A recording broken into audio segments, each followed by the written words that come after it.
different. Black directly, white liberals.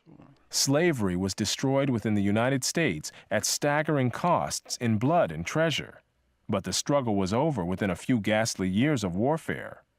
Nevertheless, the Civil War was the bloodiest war ever fought in the Western Hemisphere, and more Americans were killed in that war than in any other war in the country's history. But this was a highly atypical, indeed unique, way to end slavery. In most of the rest of the world, unremitting efforts to destroy the institution of slavery went on for more than a century, on 1,000 shifting fronts, and in the face of determined and ingenious efforts to continue the trade in human beings. Within the British Empire, the abolition of slavery was accompanied by the payment of compensation to slave owners for what was legally the confiscation of their. Let's see what New Zealand, Gibraltar, Malta, Borneo. Look at all these countries. That's interesting. South Africa, Natal, West Africa, East Africa. It's a lot of countries. Property. This cost the British government £20 million, a huge sum in the 19th century, about 5% of the nation's annual output. A similar plan to have the federal government of the United States buy up the slaves and then set them free was proposed in Congress, but was never implemented. The costs of emancipating the millions of slaves in the United States would have been more than half the annual national output, but still less than the economic costs of the Civil War, quite aside from the cost in blood and lives and a legacy of lasting bitterness in the South, growing out of its defeat and the widespread destruction it suffered during that conflict. While the British could simply abolish slavery in their Western Hemisphere colonies, they faced a more daunting and longer-lasting task of patrolling the Atlantic off the coast of Africa in order to prevent slave ships of various nationalities from continuing to supply slaves illegally. So, the Great Britain say no more slavery, but we have to patrol the Atlantics because we might have a fear that all the people from all the nationalities might still do slavery. During the Napoleonic Wars, Britain continued to keep some of its warships on patrol off West Africa. Moreover, such patrols likewise tried to interdict the shipments of slaves from East Africa through the Indian Ocean, the Red Sea, and the Persian Gulf. Brazil capitulated to British demands that it end its slave trade after being publicly humiliated by British warships that seized and destroyed slave ships within Brazil's own waters. In 1873, 2 British cruisers appeared off the coast of Zanzibar and threatened to blockade the island unless the slave market there shut down. It was shut down. See, even after the agreement, they still went at it. So people, all the countries were still, taking advantage of the slavery, but we don't want to say which ones. That is very interesting. A very strange day is coming to America. In short, a massive and surprising new transition could soon determine the next. Very interesting. Very. It would be hard to think of any other crusade pursued so relentlessly for so long by any nation at such mounting costs without any economic or other tangible benefit to itself. These costs included bribes paid to Spain and Portugal to get their cooperation with the effort to stop the international slave trade, and the costs of maintaining naval patrols and of resettling freed slaves, not to mention dangerous frictions with France and the United States, among other countries. Captains of British warships who detained vessels suspected of carrying slaves were legally liable if those vessels turned out to have no slaves on board. The human costs were also large. Wow. The heavy drain, physical and mental, in keeping squadrons on the East African coast was reflected in the loss of 282 officers and men in the 10 years 1875 to 1885. And this did not include those invalidated home. Naval personnel, racked by fever, sunstroke, and dysentery, were forced to retire prematurely and live on a small pittance. It's hot. You're in the middle of the ocean. That sun is just hitting on you.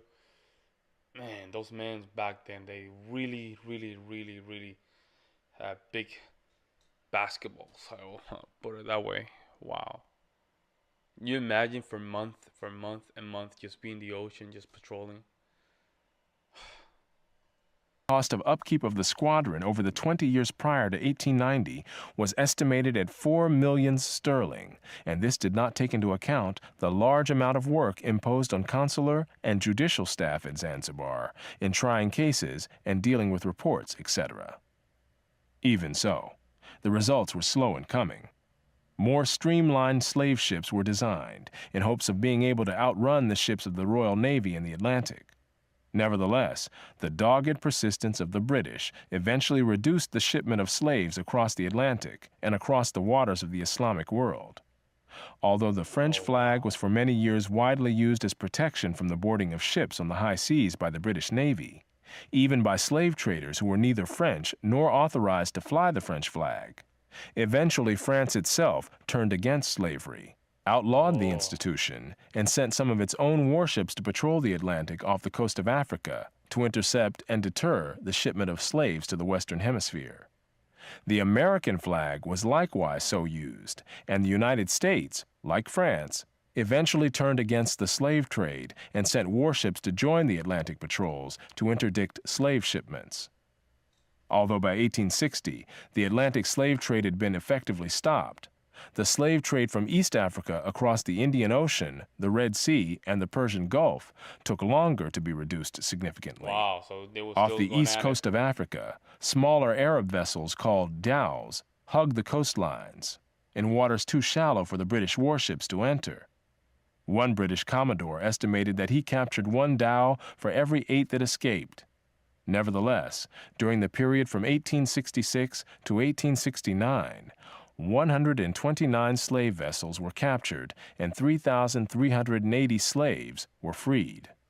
When the threat of being boarded seemed imminent, the Arabs would throw slaves overboard to drown, rather than have them be found on board, which could lead to British seizure of the vessel and punishment of those who manned it. The worst that could befall... Wow, that's sad, bro. That is sad. That is very sad. So the Western world stopped it.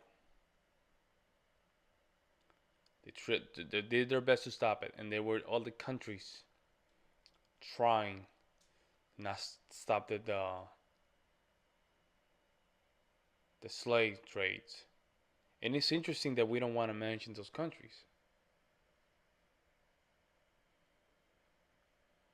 Very interesting. Why we always targeting the Western world when they were the one stopping slavery? All the slaves was when the slaver was overhauled by a British cruiser, and they might then be flung overboard to dispose of all evidence. Devereux mentions a case where the Arabs, when pursued by an English cruiser, cut the throats of 24 slaves and threw them overboard. What?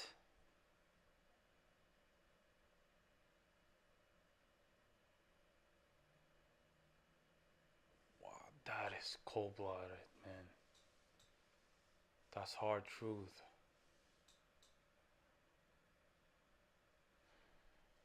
Colomb also states that Arabs would not hesitate to knock slaves on the head and throw them overboard to avoid capture. Because there were only a few naval ships available to cover a vast expanse of water in this region, British warships would often launch smaller boats to engage the Arab slave dhows. In these cases, as one study put it, the slave traffickers frequently did not hesitate to attack boat crews in defense of their profits. Battles between the Arabs' vessels and the smaller British craft were especially likely when the larger ships that launched them were too far away to reach the scene in time to join the battle. In other cases, the Arabs fled even from the smaller British vessels. An episode in 1866 was typical.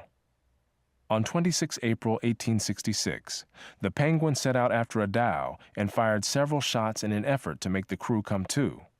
When the dhow failed to lower its sail, Gartorth felt certain that she was a slaver and ceased firing for the sake of the slaves on board. However, he managed to close with the dhow, which then made for the rocks through a heavy surf. By the time the ship's boats could be lowered to follow, the Arab crew had fled, but the pounding surf made any attempt by the slavers to salvage the human cargo too dangerous. To their horror, the boat crew found that they too could not reach the dhow, which was rapidly filling with water, drowning the slaves. The Wow. boat officer decided that he could not risk coming in close to the dhow, but several of the crewmen of the cutter recklessly dived in and swam through the surf to the dhow. In a remarkable display of courage, the sailors managed to bring 28 of the slaves back to the boat. But the dhow appeared to have had more than 200 slaves on board, and most died in the pounding waves. In another episode, the Arabs' Wow. ruthlessness toward the slaves was further revealed. When the Daphne's cutter captured a dhow with 156 slaves on board, many were found to be in the final stages of starvation and dysentery. One woman was brought out of the dhow with a month-old infant in her arms. The baby's forehead was crushed, and Oh when she my was God. asked how Oh my God. Oh my God. This is cold blood, hard truth. Wow.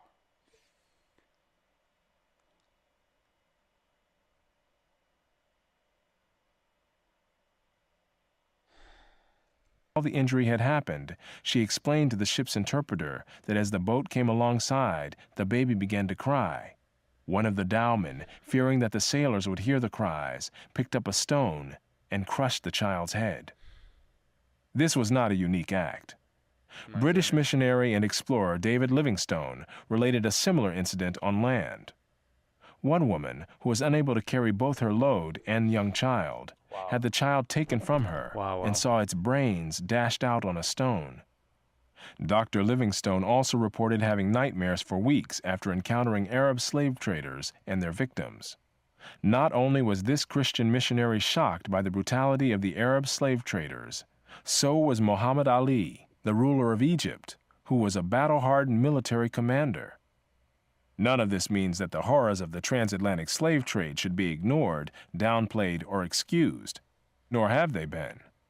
A vast literature has detailed the vile conditions under which slaves from Africa lived and died during their voyages to the Western Hemisphere. Wow. But the much less publicized slave trade to the Islamic countries had even higher mortality rates en route, as well as involving larger numbers of people over the centuries, even though This is insane. This is insane. So after we abolished slavery in the United States, basically, there's still slavery going on in the Middle East, and these people are being treated like not even humans. We're talking about literally animals. We're talking about not even food. Even a baby, which you can do the argument, being slammed with rocks, and that was a common thing. I'm just reacting to this. This is insane. the Atlantic slave trade had higher peaks while it lasted.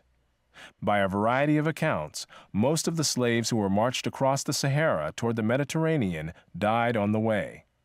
While these were mostly women and girls, the males faced a special danger: castration, to produce the eunuchs in demand as harem attendants in the Islamic world.